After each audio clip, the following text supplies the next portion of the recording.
Démarrons par le cadre juridique des risques psychosociaux. Donc, nous les retrouvons dans le cadre du Code du travail.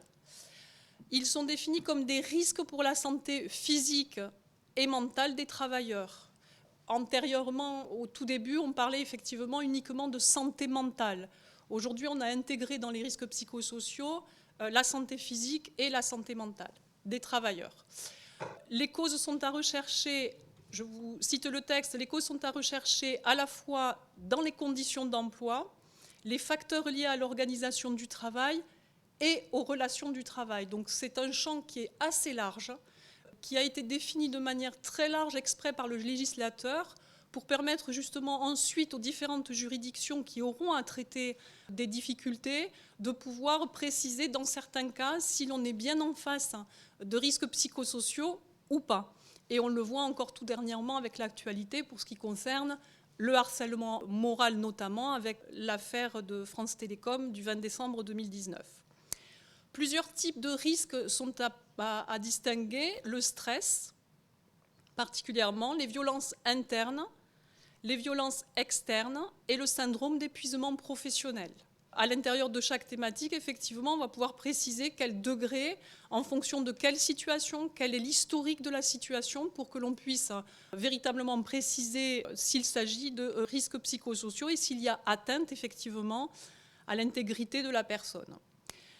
Le harcèlement, nous le retrouvons dans le Code du travail et dans le Code pénal. Le harcèlement, c'est un élément des risques psychosociaux. Il fait partie intégrante, effectivement, des risques psychosociaux. Deux types de harcèlement, le harcèlement sexuel et le harcèlement moral, avec une évolution permanente de la jurisprudence. Je vous en parlais à l'instant sur le harcèlement moral, puisque à l'origine, on a parlé de relations individuelles, et c'est la raison pour laquelle le harcèlement moral figure au tout début du Code du travail, dans la partie relations individuelles du travail, jusqu'à la dernière jurisprudence, elle fera certainement jurisprudence, nous le verrons par la suite, la dernière jurisprudence de France Télécom qui nous parle de harcèlement institutionnalisé, de harcèlement systémique. Donc on n'est plus du tout dans la relation individuelle puisque l'on admet aujourd'hui qu'une institution, une organisation, une entreprise peut effectivement créer des conditions que l'on appelle des conditions de risque, des conditions effectivement dommageables pour la santé physique et mentale des travailleurs. Deuxième partie, les obligations de prévention. Les obligations légales dans le cadre de la prévention des risques psychosociaux, nous les retrouvons dans l'obligation générale de protection qui incombe effectivement aux employeurs. Dans cette obligation générale de protection de la santé physique et mentale, nous avons à l'article 41-21-1 les obligations légales qui décident que l'employeur prend les mesures nécessaires pour assurer la sécurité et protéger la santé physique et mentale des travailleurs. Ici, nous sommes sur une démarche qui est proactive. Il ne suffit pas à l'employeur de dire « moi, je ne fais rien pour empêcher ». Il faut effectivement qu'il puisse prouver qu'il met en œuvre les conditions de travail, les relations sociales qui permettent justement en interne de préserver la santé physique et mentale des travailleurs. Les mesures de prévention qui sont prévues sont de trois types globalement. Ce sont des actions de prévention, des actions d'information et de formation, et la mise en place d'une organisation et des moyens adaptés. Donc à chaque décision judiciaire, les juges vont se poser la question de savoir si ces différents éléments sont effectivement respectés dans l'entreprise. L'employeur ne peut pas se dédouaner effectivement de ces obligations sous prétexte qu'il n'y a pas de difficulté en interne.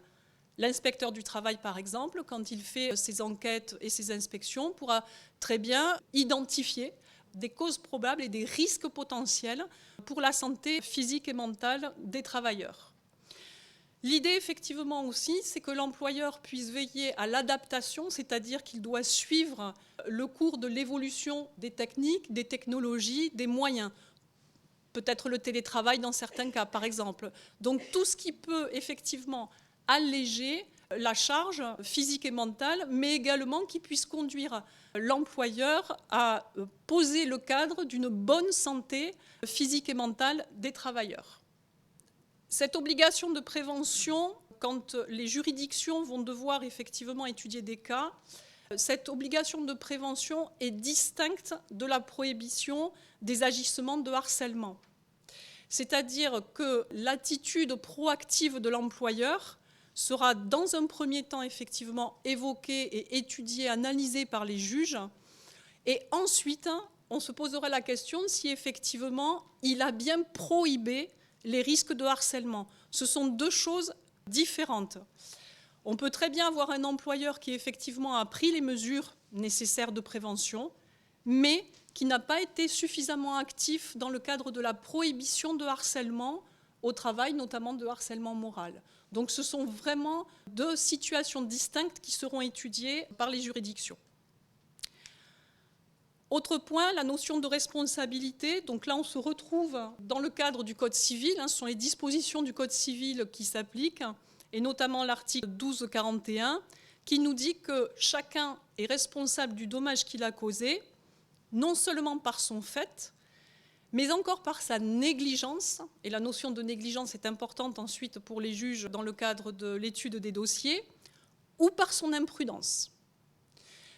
Donc spécifiquement dans le cadre de la délégation de pouvoir, on nous précise dans le cadre du décret du 28 mai 82 qui a été complété en 95 que les chefs de service sont chargés, dans la limite de leurs attributions et dans le cadre des délégations qui leur sont confiées, de veiller à la sécurité et à la protection de la santé des agents placés sous leur autorité. Donc effectivement, cette délégation de pouvoir, en termes de prévention des risques et protection de la sécurité des travailleurs, que ce soit sur la santé physique et mentale, on la retrouve également dans la responsabilité des chefs de service.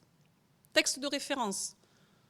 Nous avons des directives européennes qui impulsent effectivement cette prévention des risques, même si en France, en règle générale, nous sommes assez en avance par rapport aux demandes des directives européennes. Bien entendu, le code pénal avec les infractions, les délits concernant le harcèlement moral et les agressions sexuelles, le harcèlement sexuel. Quelques articles du Code du travail, mais la liste n'est pas exhaustive. Et ensuite, toutes les lois auxquelles nous faisons référence aujourd'hui et que vous pourrez ensuite compulser si vous avez nécessité effectivement d'avoir des textes plus précis. Sachez également que dans le cadre du statut général des fonctionnaires, il y a eu des modifications et notamment un renforcement de la sécurité qui pèse effectivement sur les chefs de service depuis la modification du 6 août 2019.